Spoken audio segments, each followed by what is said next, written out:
Kita tertawakan dulu Nandar teman-teman. Atas ilmu cocokmologinya. Nandar, tadi kan kamu saya tanya. Mana dalilnya di dalam Al-Quran bahwa Quran itu harus ditafsir. Tetapi kamu tidak bisa menunjukkan. Kamu malah menunjukkan ayat yang menyuruh kamu untuk menanyakan kepada orang yang berilmu. Kamu bilang bahwa ulama itu orang yang berilmu. Ulama siapa orang yang berilmu? Mau kamu bilang Ibnu Katsir, ulamamu? Syafi'i, Hambali, itu yang kamu bilang orang berilmu. Tunjukkan ayatnya di dalam Al-Quran yang mengkonfirmasi bahwa mereka orang berilmu. Di mana Nandar? Catat, Nandar catat.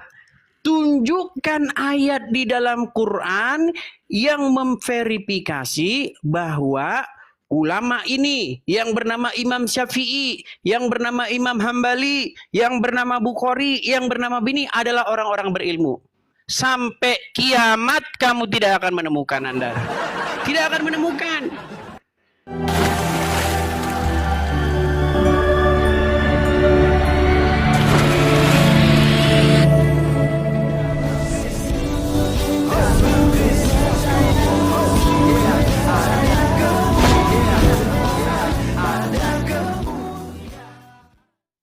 Bismil abi wal ibni wal rohil kudus ilahu wahid. Pada video kali ini teman-teman sekalian, kita akan menyaksikan perdebatan sengit antara Bro Edis TV dengan Nandar si congor besar dan mata melotot.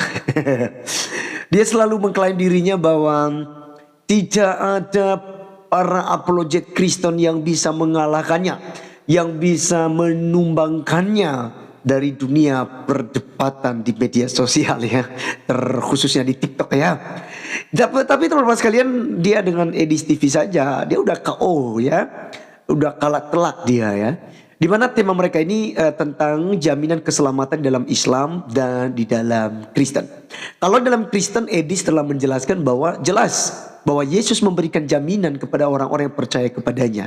Sebab Yesus katakan, akulah jalan, kebenaran dan hidup. Tidak seorang pun yang datang kepada Bapa di surga kalau tidak melalui aku.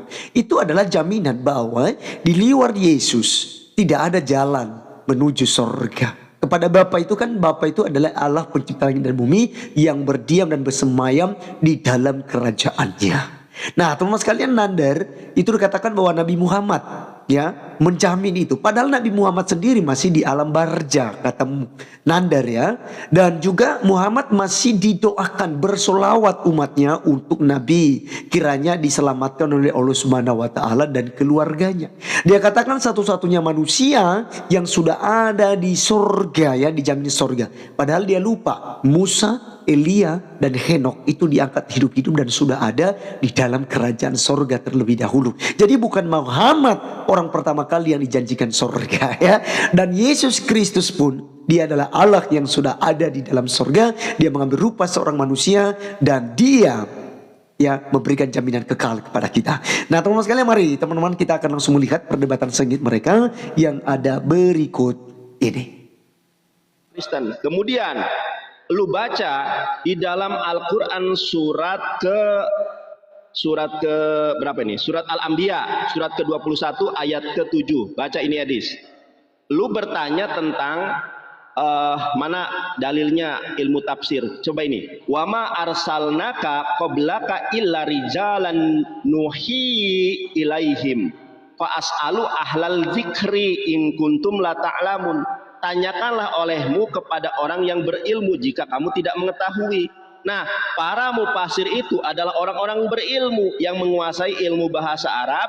Bahkan mereka hafal Al-Quran, hafal ribuan hadis, puluhan ribu hadis. Makanya mereka berilmu. Begitu lu bertanya, gua jawab.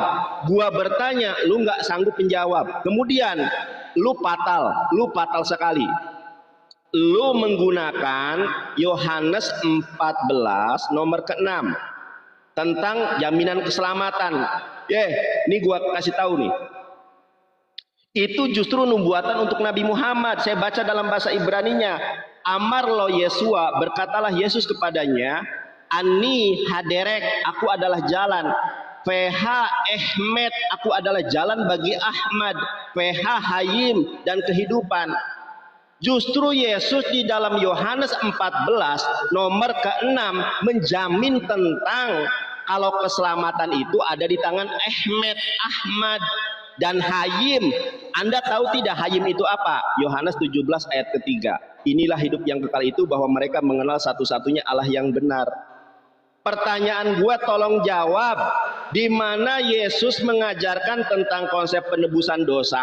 Lalu kalau ada, dosa apa yang ditebus? Dosa asal atau dosa berjalan? Yang ketiga, kalau orang Kristen terjatuh dalam dosa kemudian mati, apakah ada api penyucian? Tolong sebutkan dasarnya di mana, Injil apa, pasal berapa, ayat keberapa. Jangan sampai lu lari dari pertanyaan gua. Sudah saya bilang tidak ada orang Kristen yang sanggup mengalahkan saya. Jawab. Kalah lu. Win lagi tuh, win lagi, Nandar keok lagi teman-teman, keok lagi Nandar. Terima kasih teman-teman. Terima kasih teman-teman ya. Lihat nih. Nandar keok lagi. Edis, coba perhatikan gua dulu. Lu jangan nyumput dong. Ini saya mau lagi benerin HP saya. Ini Oke, benerin gua HP ngomong nih bentar. nama. Udah cukup tadi waktunya Belum ngomong lagi. waktunya. Belum mulai. Baik. Oke. Udah selesai ngomongnya, Iya, gemetar. iya, silakan. Gemetar. Yang gemetar siapa? Takut. Lu tanya, Oke. lu jawab pertanyaan gua ya. Lu jawab pertanyaan Saya gua. tanggapi semua yang kamu narasikan akan saya tanggapi. Silakan, Secukupnya diterima. waktu 5 menit ya. Diterima waktunya. Baik. Ya, Baik. silakan. Ya, jadi teman-teman sekalian, kita beri dulu dia tertawa. Kita tertawakan dulu Nandar teman-teman. Atas ilmu cocokmologinya. Nandar, tadi kan kamu saya tanya, mana dalilnya di dalam Al-Quran bahwa Quran itu harus ditafsir. Tetapi kamu tidak bisa menunjukkan. Kamu malah menunjukkan ayat yang menyuruh kamu untuk menanyakan kepada orang yang berilmu. Kamu bilang bahwa ulama itu orang yang berilmu. Ulama siapa orang yang berilmu? Mau kamu bilang Ibnu Katsir, ulamamu? Syafi'i, Hambali, itu yang kamu bilang orang berilmu. Tunjukkan ayatnya di dalam Al-Quran yang mengkonfirmasi bahwa mereka orang berilmu. Di mana Nandar? Catat, Nandar catat. Tunjukkan ayat di dalam Quran yang memverifikasi bahwa ulama ini yang bernama Imam Syafi'i, yang bernama Imam Hambali, yang bernama Bukhari, yang bernama Bini adalah orang-orang berilmu. Sampai kiamat kamu tidak akan menemukan Anda. Tidak akan menemukan. Di situ Al-Quran bilang, siapakah orang-orang yang berilmu itu? Surat Yunus kalau nggak salah ya, Yunus ayat 90 kalau tidak salah, nanti bisa dicek, pokoknya ayatnya berbunyi begini. Jika kamu ragu-ragu tentang apa yang kami wahyukan kepadamu, maka tanyakanlah orang-orang yang membaca kitab sebelummu. Orang yang membaca kitab sebelummu, Nandar. Kamu malah nanya kepada orang yang membaca kitab sesudah Al-Quran. Inilah yang saya bilang kamu berpikir itu kuda kebalik-balik.